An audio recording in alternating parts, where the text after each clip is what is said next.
In this Star Wars Outlaws news update video, I will be sharing with you how a patch has just dropped for the game, fixing a major issue for the recent updates. Plus, we have some teasers from the developers about future content, as well as some cut content that has been found, and we also have an update on the sales for the game. But before we do take a look at all of today's news though, make sure you do subscribe to this channel so you won't miss any future news updates on Star Wars Outlaws. And here's a quick message from today's sponsor, Surfshark VPN, who can unlock new content on your favourite services and protect you online. In case you aren't aware, streaming platforms like YouTube and Netflix have content that are locked behind your location. For example, sometimes I will be reading an interesting article that links to an accompanying YouTube video. When I click on it, the video is blocked in the UK. Using a VPN lets me and you view the content that is region locked. Surfshark has over 3,000 different servers across 100 countries, so you have plenty of options to choose from, and you are able to use it on all of your devices. Use my link down below in the description, click it now to get connected with Surfshark. There's even a 30-day money-back guarantee with your subscription, so that's using my link down below in the description to get this offer. So, a couple of days ago, Title Update 3 did release with a bunch of improvements to the game and bug fixes. However, it did actually create a major bug on the PS5 version specifically.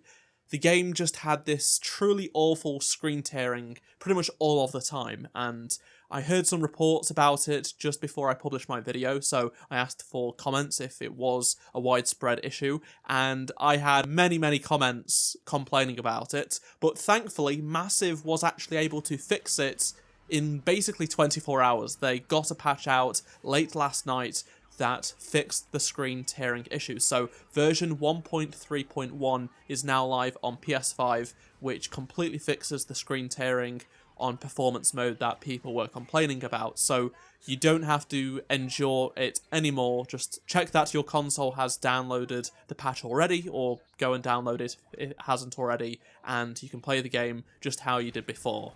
Unfortunately, this patch did not fix the sound not coming out of the PS5 controller, among other things, but hopefully that is fixed in the next major update. If you want to know more about Title Update 3, I will refer you to my previous video that details all of the improvements that update makes, so definitely check that video out after you've watched this one. It's really impressive that Massive got an update out basically 24 hours after the previous update to fix screen tearing, and what is annoying is that articles like this one from Kotaku came out with a headline saying the new patch makes the game look bad on PS5. Now, whilst that was accurate, a few hours later an update came out to solve it, and most people read the headlines, they don't click on the articles, so now so many people think the game is broken purely because of a bug from the previous update that has now been fixed. It just harms the game, and it's just so annoying because this game just can't catch a break.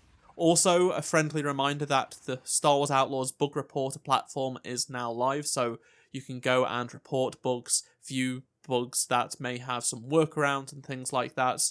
I talked about it in my previous video, but I would highly recommend checking it out if you haven't already and you are experiencing bugs. Now on to a small tease regarding future content. So in the next big update, Title Update 4 on November 21st, Season Pass holders will be getting some really cool content, and some of it is going to be some cosmetics. Now, there are both the Hunter's Legacy and Cartel Ronin cosmetics, and Hunter's Legacy appearance seems to be heavily inspired by Boba Fett's outfit, given the Mandalorian Mythosaur logo and the colour scheme. Mike, who is a developer on the game, said that these cosmetics are fire, and he's very excited for folks to see them, and when everything is dropping on that day. Given the outfits that they created for the various syndicates, when you get to max reputation with them, were really good looking, I'm sure the future skins in the form of the Hunter's Legacy and Cartel Ronin are just going to be as good. Speaking of content, let's talk about some cut content that has been data mined by Patrick Molohan. So, at some point in the game's development, it appears that Black Sun was considered for the game, and they were cut probably early on into the game, because there are some references, as seen here, to Black Sun, which is a syndicate that many people have been asking for. Why aren't they in this game?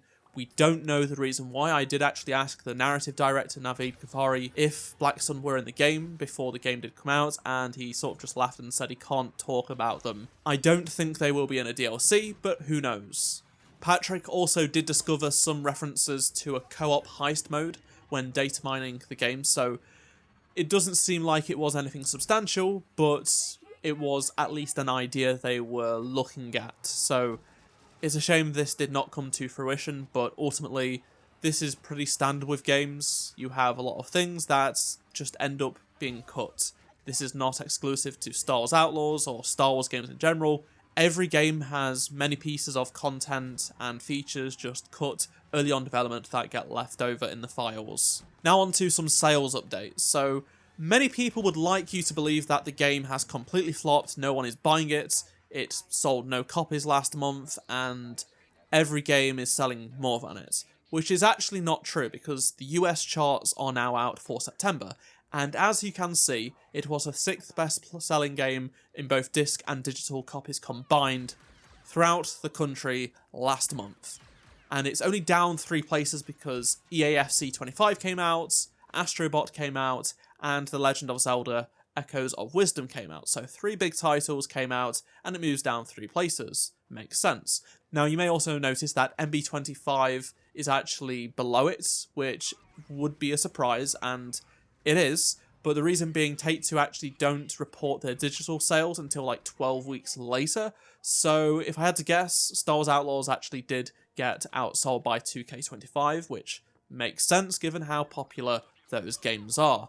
But still, moving down 4 places to 4 big games makes sense. It's still up there in the top 10. So it should be. It's a Star Wars game that's just released and there isn't too much competition. It's not doing great, obviously, but it's not doing 0 copies sold in the past month like some people genuinely are actually telling people on YouTube. Like, don't listen to those channels, just ignore them, and I'll share the real results and news right here on this channel.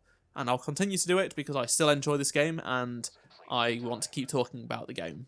Let me know down in the comment section below your thoughts on anything I've discussed in this video, and I look forward to making a few more videos comparing the previous patch to Title Update 3 and some really cool differences and stuff like that. So stick around for that, subscribe if you haven't already, and if you enjoyed this video, please do drop a like, subscribe so you don't miss any future Star Wars Outlaws videos, and if you did miss any of my previous videos, click on the playlist on screen right now, and I shall see you in my next video. Goodbye.